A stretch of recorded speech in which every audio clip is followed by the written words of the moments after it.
27. Y estamos de regreso para tratar el tema del trabajo. Y en el tema del trabajo, la relación del Estado, de las empresas. ¿No es cierto? Si alguna cosa se critica, suele decir que el presupuesto general del Estado tiene un alto componente, casi el 33% de la masa salarial. Este entonces es un Estado obeso, se suele decir.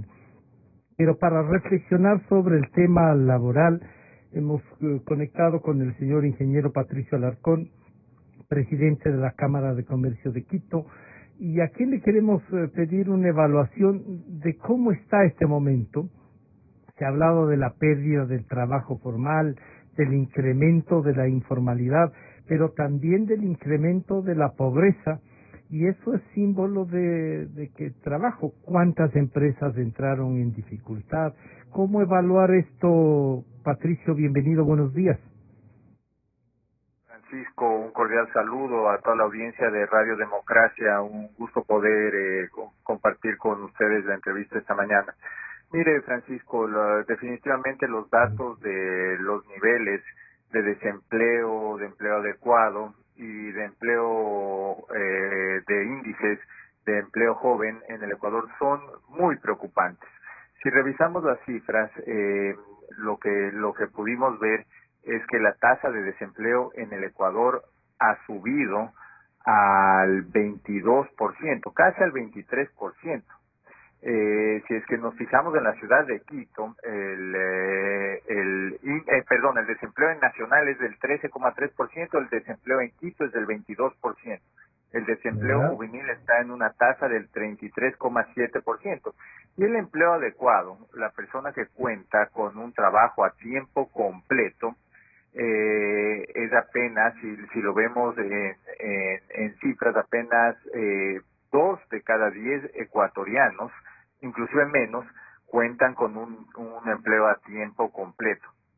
Entonces, evidentemente, por la pandemia, por la crisis económica, se ha empeorado la situación de los ecuatorianos, se ha empeorado la situación del empleo formal, se ha empeorado la situación del trabajador que trabaja una jornada laboral completa.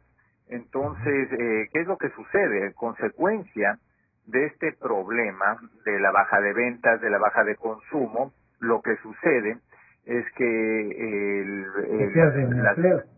las empresas evidentemente facturan menos, se consumen menos, las empresas facturan menos, se venden menos, bajan los márgenes de contribución, no se sostienen los roles como deberían sostenerse, baja la recaudación, siguen bajando las ventas, y el país en general entra en un problema de un círculo vicioso. Y mire, ya no tenemos opción, tal usted mencionó el gasto público al inicio de la entrevista, y ya no tenemos opción de seguir manteniendo este modelo, porque ya no tenemos opción de seguir endeudándonos, porque ya no tenemos para mantener el gasto público, evidentemente ya no tenemos opción de seguir aumentando impuestos. Ayer pudimos evidenciar que la Corte Constitucional lo que hizo fue declarar inconstitucional el nuevo impuesto. Igual esto iba a afectar al sector productivo, no se sabe cómo se iba a utilizar este dinero, pero bueno, lo preocupante es que el país está en un problema en cuanto a las ventas, en cuanto a la liquidez, y lo que debemos hacer ahora es buscar soluciones, y lo que debemos hacer ahora es ya plantearnos como sociedad nuevas reformas necesarias. En el tema de los impuestos, y algunos reflexionan y dicen, sí, hay que reconocer las dificultades de las empresas, unas más que otras quizá la pandemia les ha llevado a tener un mejoramiento económico, pero genera a veces la sensación también de falta de solidaridad. ¿Eso puede ser, Patricio? No, mire, yo creo que no existe. La solidaridad, ¿por dónde viene? Y la solidaridad viene por mantener en este momento las operaciones. La solidaridad viene en este momento por mantener las garantías necesarias en el sistema financiero, personales, para mantener los negocios, seguir arriesgando el patrimonio. Por ahí viene la solidaridad. La solidaridad no solo viene por no solo viene por que a uno le claven nuevos impuestos, sino que es el riesgo, es mantener las operaciones, es mantener el rol de pago, es seguir endeudándose, es seguir trabajando en este país. Entonces, el problema va mucho más allá de simplemente pensar en recaudar más por medio del sector productivo. El problema va porque las empresas ya no aguantan más. El problema es que con los impuestos no se sabe qué se iba a hacer con este dinero. Mire lo que pasó en el último impuesto por el terremoto. Mire lo que ha pasado con la compra de alimentos, mire lo que ha pasado en el Instituto Ecuatoriano de Seguridad Social. Pero Patricia, ahí podemos decir, no porque se han robado, porque una banda de delincuentes ha gobernado parte de estos últimos tiempos. Vamos a decir que no hay que pagar impuestos, no hay que pagar la seguridad social. ¿Para qué si se van a robar? Eso nada es. Y un empresario como usted no puede tener esa reflexión, Patricia. Es que no es solo, es que nadie ha dicho que no hay que pagar el impuesto a la renta, que no hay que pagar los aportes al IES, pero lo que yo digo es que el dinero históricamente que se ha recaudado por recaudaciones extemporáneas, como el impuesto en el terremoto, mire, no ha habido transparencia en el uso de esos recursos. Y déjeme decirle otra cosa, mire, lamentablemente, yo sí me quejo, evidentemente no podemos dejar de pagar al Instituto Ecuatoriano de Seguridad Social, pero yo sí me quejo de que ese sea en este momento, ese aporte sea un impuesto al salario, porque mire el servicio que les dan a los afiliados, mire lo que están haciendo con el pago de la optimizar eso.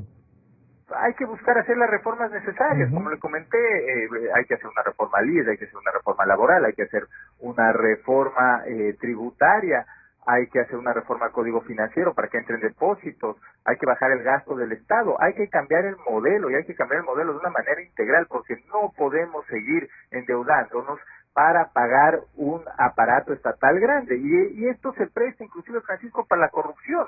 Cuando existe mucha gente trabajando en muchas instituciones, usted no las puede controlar. El Estado tiene que servir para recaudar, el Estado tiene que servir para regular, pero no puede tener instituciones que no sirven para absolutamente nada, y no puede tener en manos de sinvergüenzas el manejo de ciertas instituciones.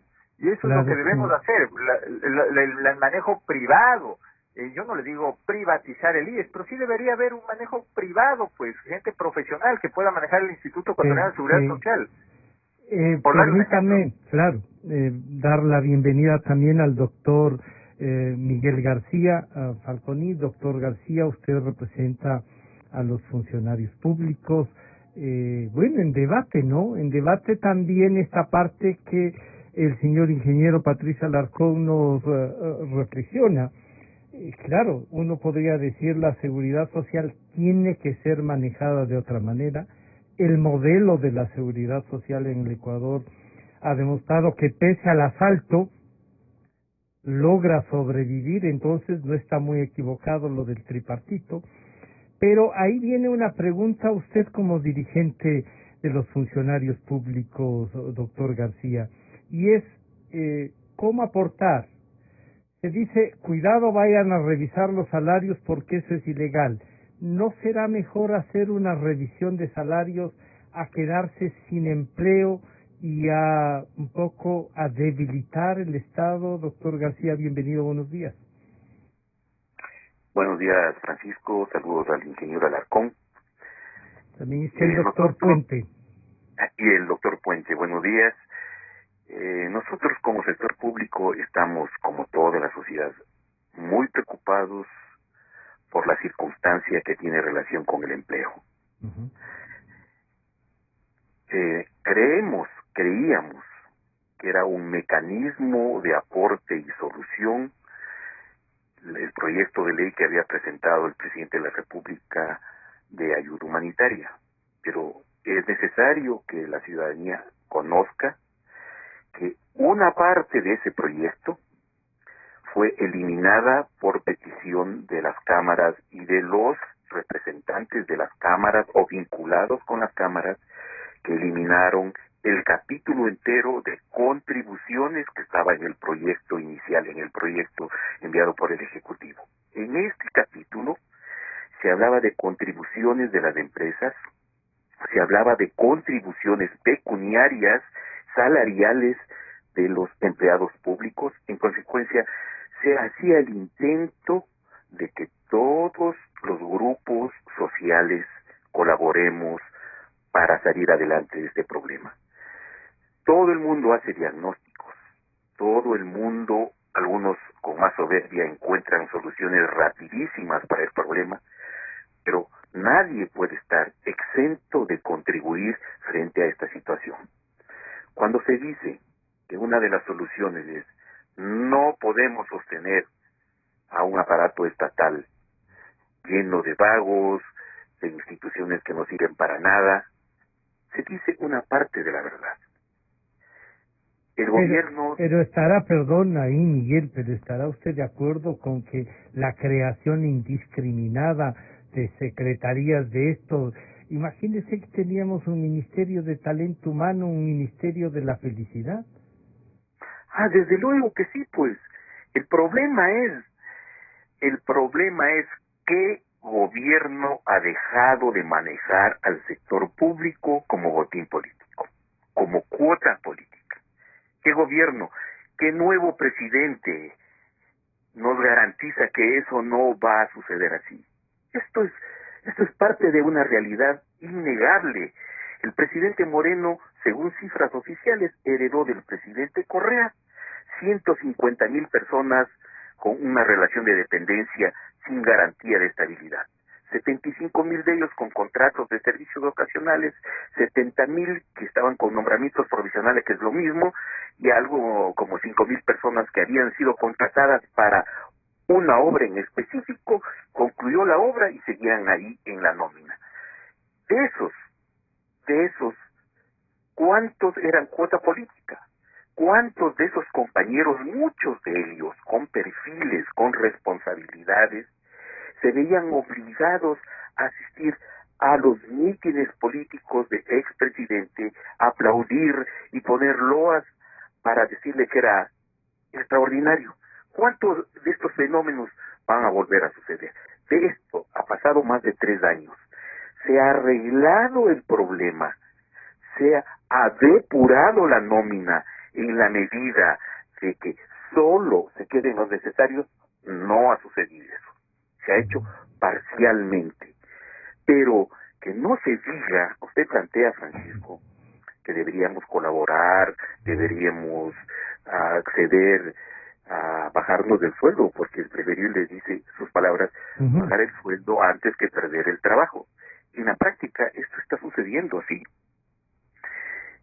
Recalco, se eliminó el capítulo de contribuciones en el proyecto de ley. Y era lo que le decía el ingeniero Alarcón, Miguel, parece que la solidaridad, y él decía, la solidaridad va no por hay mantener solidaridad las de esta empresas. parte, no hay solidaridad de esta parte.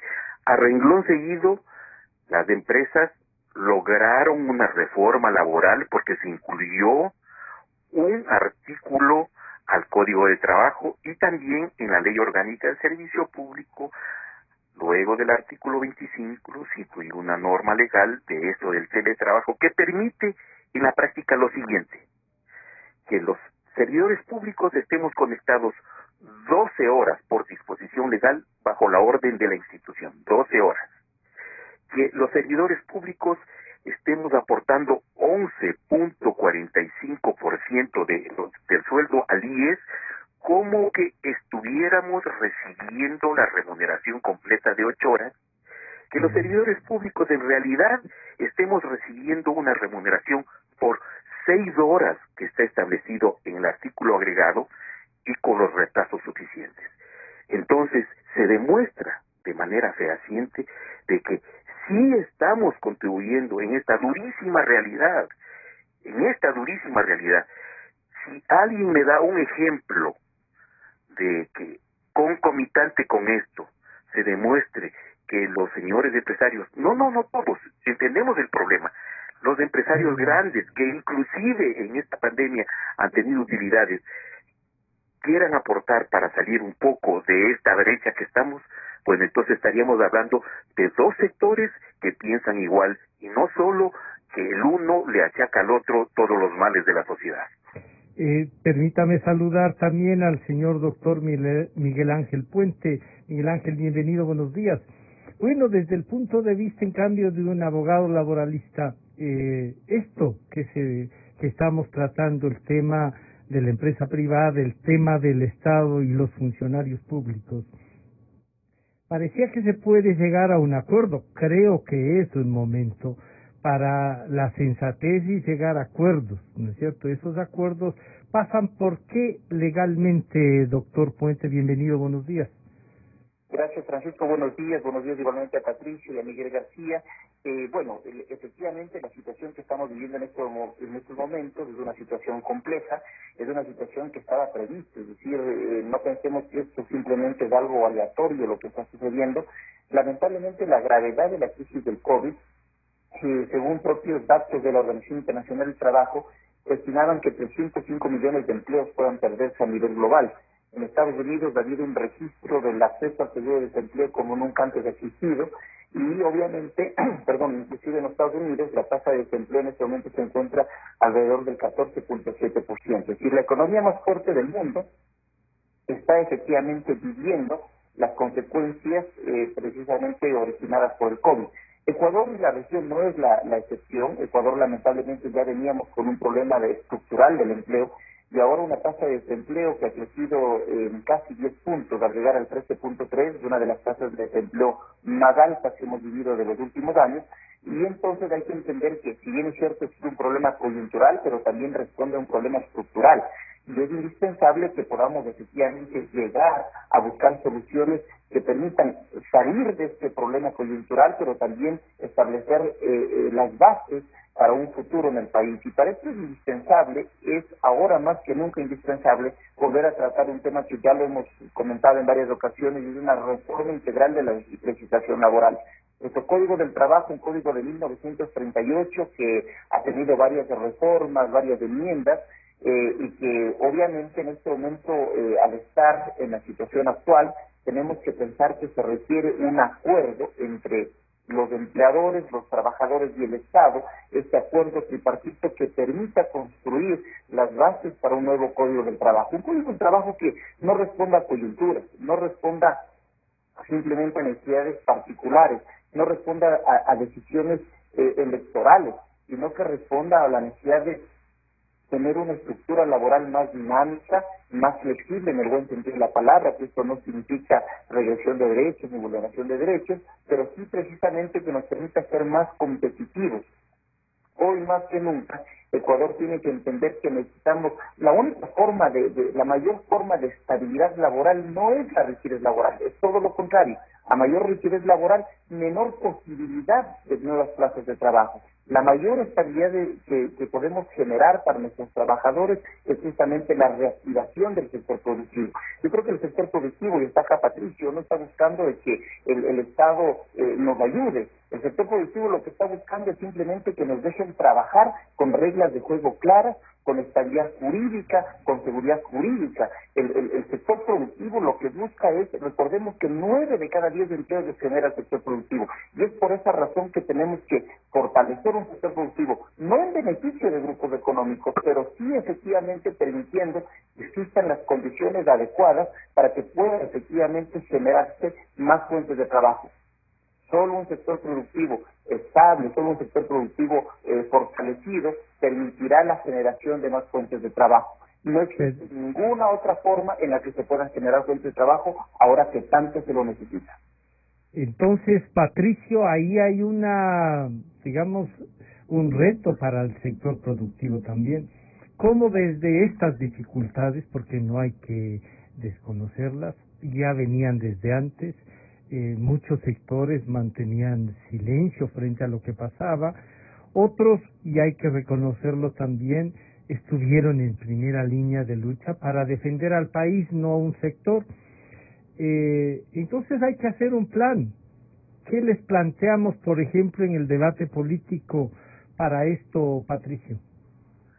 Mire, Francisco, yo estoy de acuerdo en algunos temas que plantea Miguel García, pero mire, Miguel habla de las cuotas políticas, habla de que el país no puede seguir utilizando los cargos públicos como cuotas políticas, y lamentablemente lo que sucedió, y es lamentable, en este gobierno fue que entregaron el Instituto Ecuatoriano como una cuota política.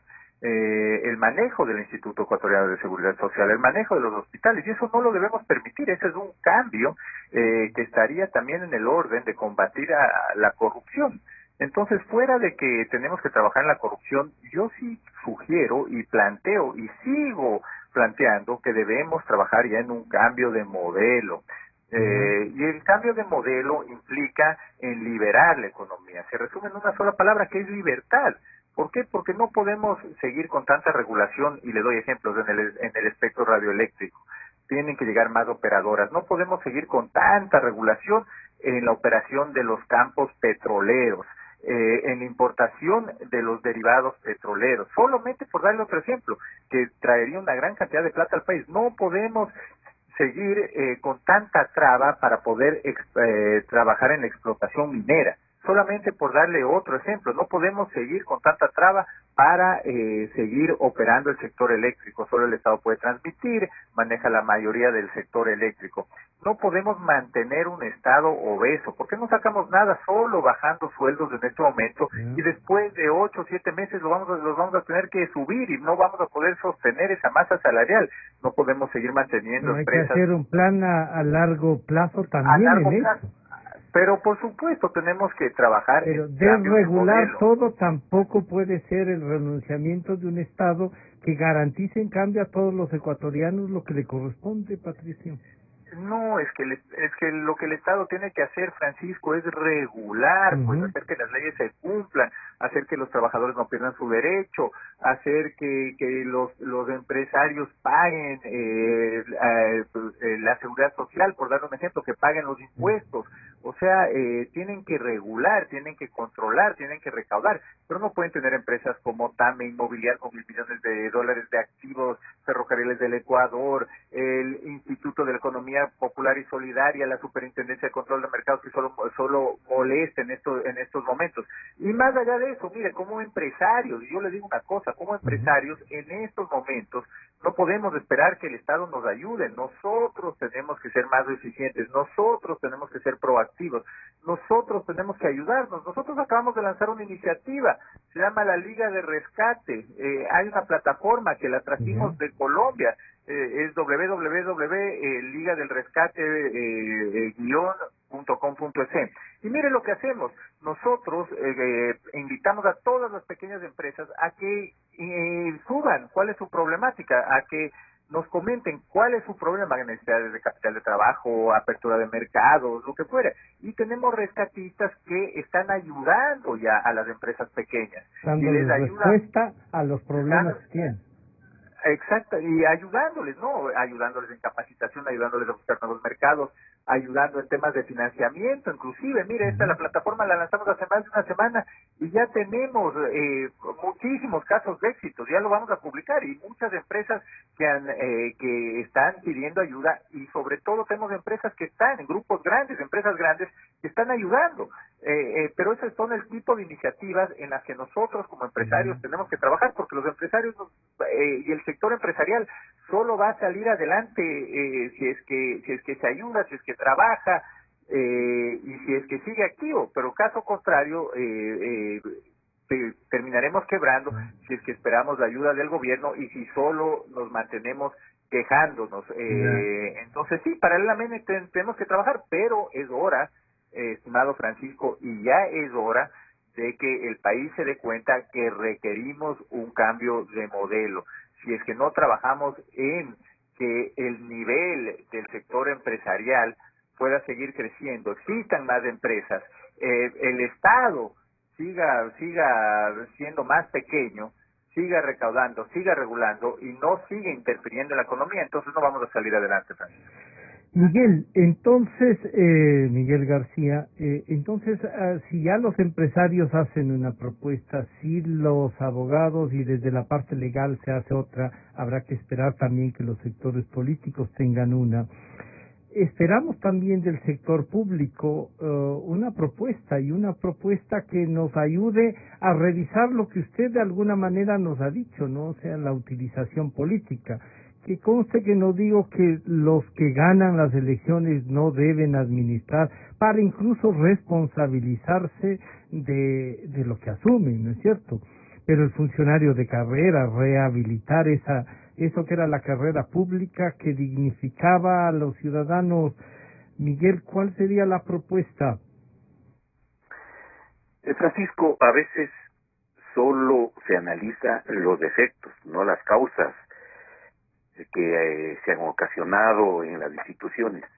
Ahora se habla del IES, que hay que cambiar el IES, pero no se dice que por muchos años solo han estado representados el gobierno y los empleadores, el señor Peso y el delegado del gobierno. Ellos son los que han manejado los últimos años el IES. No tenemos representante hasta este momento en el Consejo Directivo del IES, los jubilados y los afiliados. Esa es una realidad. Y en este periodo, de acuerdo a la propia versión del presidente del Consejo Directivo del IES, los empresarios están adeudándole al IES cerca de $1,000 millones de aportes no pagados. Palabras del director general del IES.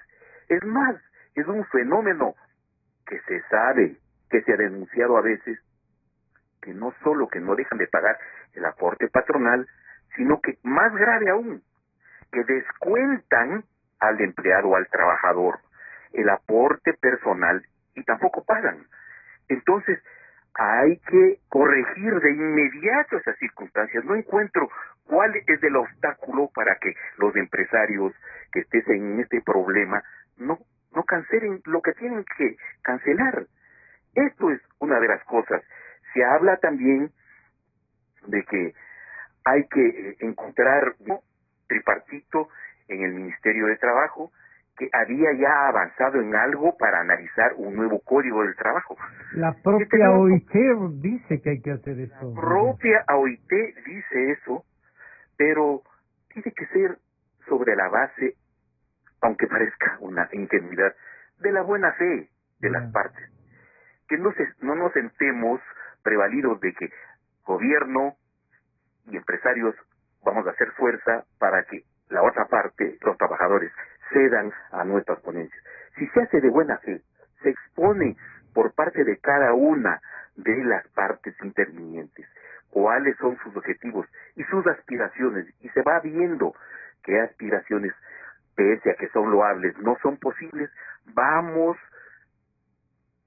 podando el árbol que nos permita que se genere un nuevo código de trabajo. Pero ¿hay conciencia, Miguel, en los trabajadores, en los funcionarios públicos de esta necesidad? ¿Hay esa buena fe también en el sector? Total. Ya ni siquiera es conciencia producto del análisis propio, es producto de las circunstancias. Estas circunstancias de esta pandemia cambió el mundo, Francisco, cambió la visión del mundo. En algunas cosas, en algunos temas sociales creo que cambió hasta la escala de valores que se tiene. Ahora se tiene que buscar algo que confluya con esta circunstancia que no cambiará y que nos permita sostener una vida con dignidad. Y por ejemplo, una vida con dignidad pasa siempre, por lo menos por no topar el salario mínimo. Cuando escuchamos iniciativas que pasan por reducir el salario mínimo, entonces estamos hablando de otra cosa. Miguel, pero ¿no será también en esto que han hablado los empresarios, muchos de los que ya casi han cerrado? O sea, uno ve lugares que se han cerrado que eran de tradición, y claro, ¿no será también hora de valorar eso que dice, oiga, no topen el salario mínimo, pero entonces busquemos formas de tener que pagar menos, se puede decir así? veamos formas. No topen el salario mínimo, veamos tareas reducidas momentáneamente de acuerdo a la circunstancia, acoplemos las realidades a cómo evoluciona la circunstancia. Pero si es que por estas coyunturas logramos que se baje la mínima capacidad adquisitiva para que una familia sobreviva con dignidad, eso sería grave. Yo creo que todos, yo soy parte también de la Confederación de Trabajadores del Ecuador, CTE, todos estamos conscientes que hay que sentarse con buena voluntad y con prisa, y con prisa para lograr lo que todos necesitamos, trabajar, lograr que el puesto de trabajo se mantenga y tener un ingreso que nos permita vivir con dignidad.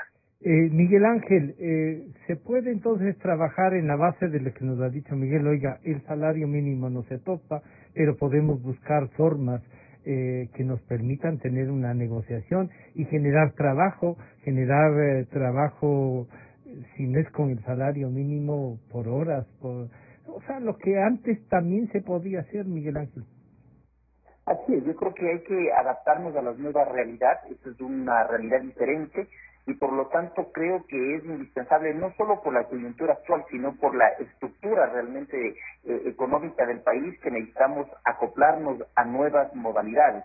Una modalidad de ella naturalmente es la jornada por tiempo parcial, lo que en su momento determinado igualmente existió el contrato laboral por horas.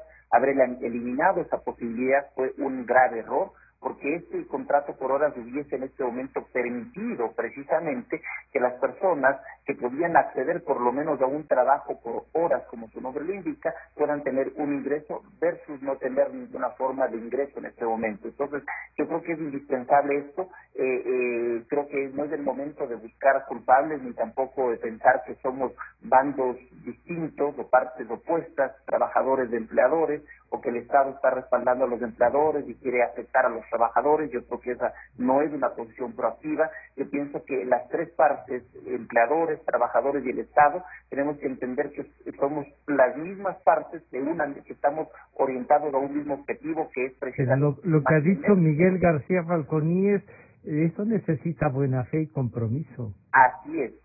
Hoy más que nunca es indispensable el diálogo. Yo creo que uno de los temas que la ley de apoyo humanitario, con todos los errores que esta puede tener, uno de los temas fundamentales es justamente priorizar el diálogo entre las partes afectadas, así entre arrendadores y arrendatarios que puedan llegar a acuerdos, entre deudores y acreedores a través del concurso preventivo también se puede llegar a un acuerdo, igual entre trabajadores y empleadores para que puedan efectivamente establecer modalidades especiales de contratación transitoria mientras se puede efectivamente salir adelante de esta situación compleja. Pero, reitero, es indispensable que las partes depongan sus posiciones. Miguel Ángel, deberíamos acudir a la academia para que, por ejemplo, presente un proyecto en conjunto y las partes puedan debatirlas. Yo creo que es indiscutible que la academia tiene que jugar un rol importante, las universidades, las escuelas de derecho, los gremios de abogados tienen en este momento un reto muy importante, que es contribuir con un proyecto de ley que permita, más allá de las posiciones de legítima defensa por el lado de los trabajadores y o de los empleadores, que puedan efectivamente establecer propuestas que sirvan para un debate, para ir construyendo un acuerdo. Recordemos que el gran reto, el diagnóstico está claro para todos nosotros, la compleja situación que ha originado el COVID. Las respuestas es las que no están muy... Exactamente, aquí hay un reto, es decir, esta dificultad, estos problemas que estamos viviendo pueden constituirse en una oportunidad si sabemos aprovecharlo adecuadamente. Existen, por ejemplo, igualmente temas importantes. De Estados Unidos ha anunciado un interés de poder volver a sus ojos hacia la región latinoamericana. La pregunta es, ¿Ecuador estará en condiciones de poder competir con sus vecinos para poder efectivamente decir... ahí ya no tenemos acuerdos, ¿no? En el país. Claro, ahí no hay un acuerdo comercial con los Estados Unidos que valdría la pena tratarlo. Para ir, Miguel, para ir en esta última ronda de preguntas, les voy a pedir a los tres que entonces veamos una propuesta. Patricio, no sé si ustedes habían pensado también en el tema del salario mínimo y si eso puede ser eliminado en virtud de otras formas de llegar a acuerdos laborales, ¿qué nomás requerirían para este diálogo y esto que le consultaba a Miguel Ángel Puente, la academia, ustedes mismos como Cámara de Comercio, tienen abogados vinculados, generar proyectos que nos permitan ampliar el debate y responder? Patricio. Definitivamente, Francisco, yo creo que es el momento de llegar a acuerdos. No hay que pensar solamente en el 16% de los ecuatorianos que cuentan con un empleo a tiempo completo dentro de la población económicamente activa. Hay que pensar en 8 de cada 10 ecuatorianos que no cuentan con un trabajo a tiempo completo. Hay que pensar en formalizar, hay que pensar en la gente joven, realmente ahora, en este momento, la nueva generación, la gente joven, el desempleo, el índice de desempleo en esas edades está al 33%, imagínense. Uno de cada 3 ecuatorianos. Entonces, mire, yo creo que hay que pensar en consenso. Nosotros hemos dicho, hemos tratado de trabajar, lo discutimos. Hay que involucrar a la academia, muy importante involucrar al sector de los trabajadores. Es importante que se den cuenta y que todos nos demos cuenta que en este país hay que trabajar con el propósito de tratar de sacarlo adelante por medio del crecimiento económico, por medio de la competitividad de la empresa privada. Yo no estoy de acuerdo en bajar salarios. Yo estoy de acuerdo en que se pueda trabajar por hora pagando un salario adecuado, pagando todos los beneficios de ley. Yo estoy de acuerdo en eliminar el 35% del recargo en la contratación eventual, que impide que se contrate. Yo estoy de acuerdo en cambiar el cálculo de la jubilación patronal, que es una ley que fue creada durante la época de los ferrocarriles, que impide que la gente mayor siga siendo muchas veces contratada dentro de una empresa, que permanezca se dentro de incluya una empresa. En la seguridad social y se elimine la jubilación patronal. Mire, ya se paga además la seguridad social, pero en ese sentido se paga un aporte, salud, fondos de reserva, en general. Es oneroso ya el pago de la seguridad social en la época que estamos viviendo. Se mencionó que se debe alrededor de $1,000 millones de dólares. Son empresas que están completamente ilíquidas y que tienen que seguir negociando con el IES, y existe un proceso de coactiva inclusive. Pero Patricio, no es en virtud de la pandemia o del momento lo que no han pagado. Mire, eso se da porque las empresas quiebran también, pues. ¿Cuántas empresas no pueden terminar de liquidar, de pasar por un proceso de liquidación? Inclusive podemos sacar esas cifras dentro de la superintendencia de compañías. Es un proceso engorroso muchas veces, hasta liquidar sus bienes, hasta poder cumplir todas las obligaciones. Se pueden demorar. Yo no estoy de acuerdo con la gente que no le da prioridad a esos pagos. En eso tampoco voy a estar de acuerdo. Pero mire, más allá de eso, tenemos que trabajar en un consenso para volver al Ecuador a competir en la región, teniendo mayores impuestos, mayores costos de producción, la mayor carga arancelaria de la región, la mayor carga impositiva de la región. Nos acaban de clavar en el mes de diciembre impuestos ilegales, retroactivo, el impuesto a la venta, el impuesto a los dividendos, retroactivo para las empresas extranjeras. Subieron los índices a las telecomunicaciones, bajaron el nivel. Era, como decía Miguel García, todo el capítulo de aportes en estos momentos. Mire, en estos momentos hay que tratar de sobrevivir, Francisco. Entonces, trataron de nuevo pasar 3 intentos fallidos, tuvieron de pasar nuevos impuestos. Entonces, lamentablemente, nosotros nos vamos a oponer a que el país siga o el gobierno siga con la visión de que vamos a sacar al país adelante por medio del endeudamiento, por medio de cobrar nuevos impuestos, manteniendo la carga burocrática actual con el gradualismo, cosa que no funcionó en Argentina, no va a funcionar en el Ecuador, nunca ha funcionado en la región. Nosotros creemos en un modelo de desarrollo sostenible basado en las libertades, específicamente basado en la libertad de empresa. En eso es lo que creemos que hay que trabajar en competitividad, creemos que hay que llegar a consensos con el sector de los trabajadores, con los diferentes sectores de la sociedad civil, la academia, el sector indígena. ¿Para qué?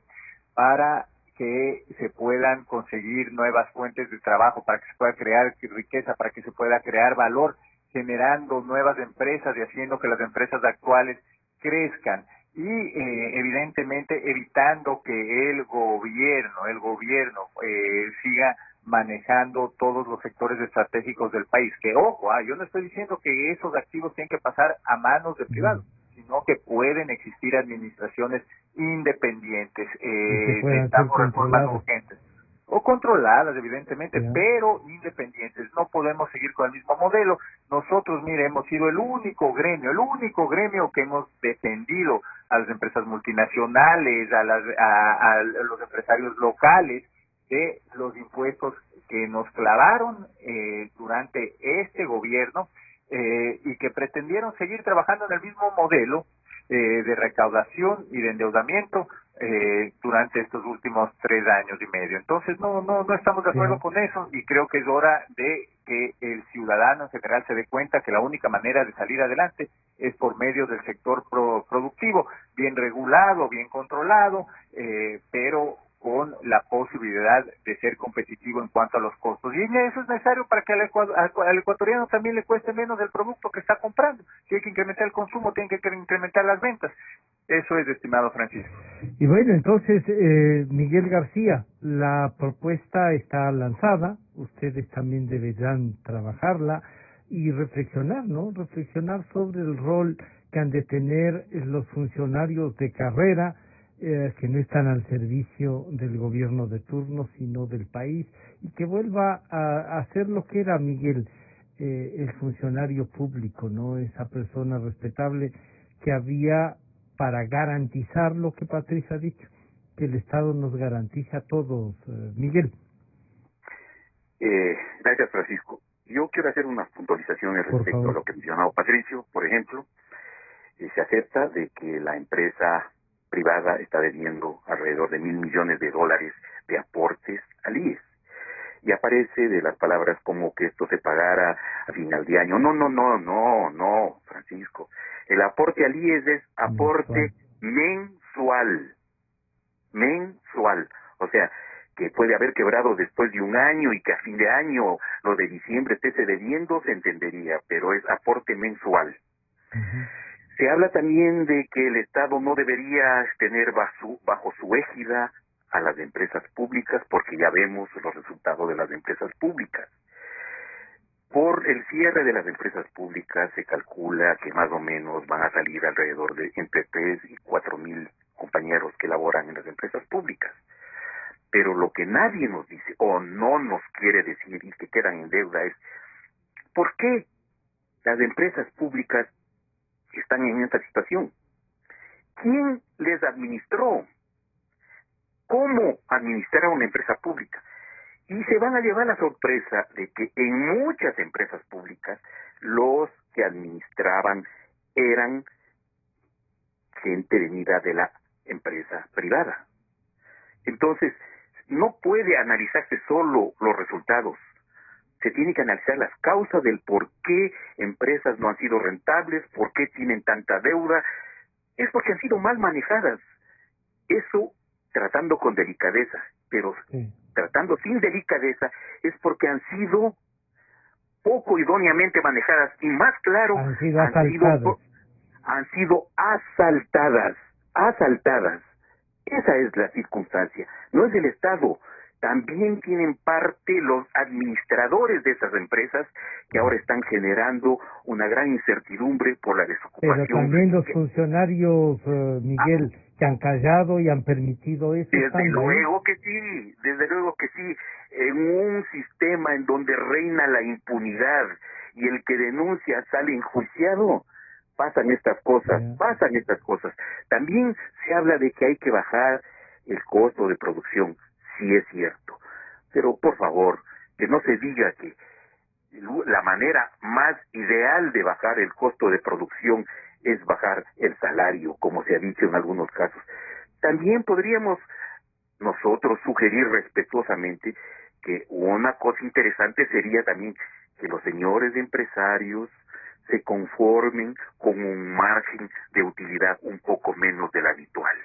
Eso, de ahí el sector público estamos en una zozobra, sabemos perfectamente de que nos sentimos privilegiados por tener un puesto de trabajo seguro, sabemos y estamos conscientes de que debemos esforzarnos muchísimo más para corresponder al enorme sacrificio que hace la ciudadanía, no el gobierno de turno, la ciudadanía, los empresarios, todos que somos los que pagan nuestro sueldo. Reconocemos, como esperamos que reconozcan otras instancias, las falencias que tenemos y queremos mejorar. En el ánimo del Código de Trabajo, todo lo que sea necesario. No es necesario ni siquiera academia, perdóneme Francisco. El proyecto de ley tienen los señores empresarios un proyecto de ley de Código de Trabajo. Nosotros tenemos también un Código de Trabajo ya presentado. Cotejemos, veamos lo que empata y pongámonos a discutir lo que tenemos divergencias. Creo que con eso podríamos agilitar la discusión y el resultado. Con usted terminamos, Miguel Ángel Puente. Entonces, ¿usted ve que es posible entonces? Con discrepancias y todo es posible dialogar. ¿Cuál debería ser la respuesta entonces, Miguel Ángel? Gracias, Francisco. Creo que es indispensable llegar a un acuerdo por la competitividad, es decir, hay que establecer una agenda de competitividad en la cual hayan temas muy puntuales. Uno, la reforma estructural a la materia laboral, es indispensable el nuevo Código de Trabajo, creo que todos estamos de acuerdo en esto, si es a través de la academia, si es a través de los proyectos presentados, lo que fuera, pero es indispensable trabajar de manera inmediata en un nuevo Código del Trabajo. Segundo, parte de esa agenda de competitividad tiene que ser la eliminación de trámites que asfixian al sector empresarial y a la persona común y corriente, a la persona que va a hacer un trámite y que tiene que hacer filas, que tiene que demorarse más de lo esperado, pues por el estilo. Es indispensable una simplificación de los trámites precisamente para que haya mayores facilidades, para que justamente incentivar la competitividad y estimular la eficiencia de las empresas.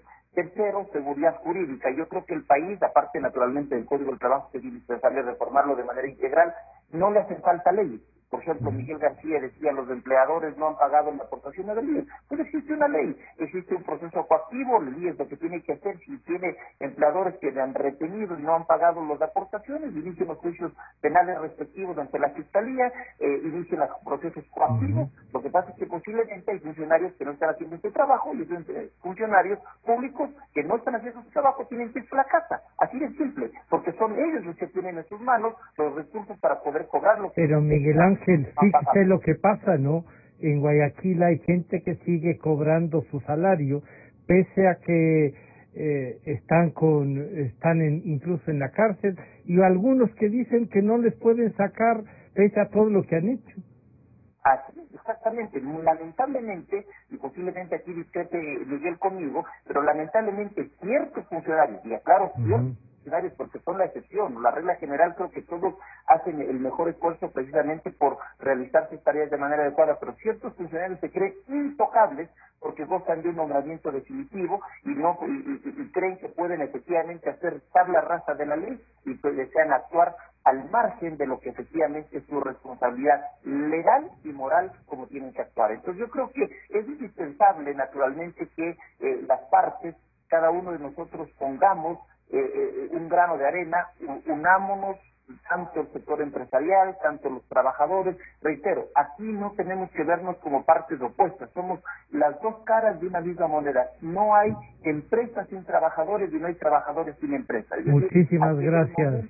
En que tenemos efectivamente que deponer posiciones y construir precisamente una agenda de competitividad que servirá para todos nosotros y para el país. Esta agenda de competitividad entonces está por construirse y hay proyectos, eso es la gran propuesta. Queremos agradecer al ingeniero Patricio Alarcón, presidente de la Cámara de Comercio de Quito, al doctor Miguel García Falconi, presidente de los servidores públicos, y al doctor Miguel Ángel Puente, abogado laboralista, con quienes hemos tratado el tema laboral, sus complejidades y sus proyecciones. Este ha sido nuestro aporte del día de hoy. Recordar lo que nos dice siempre Gonzalo Rosero en Buscando la Verdad. Nos encontramos el día de mañana. Con toda la fidelidad, con toda la fidelidad.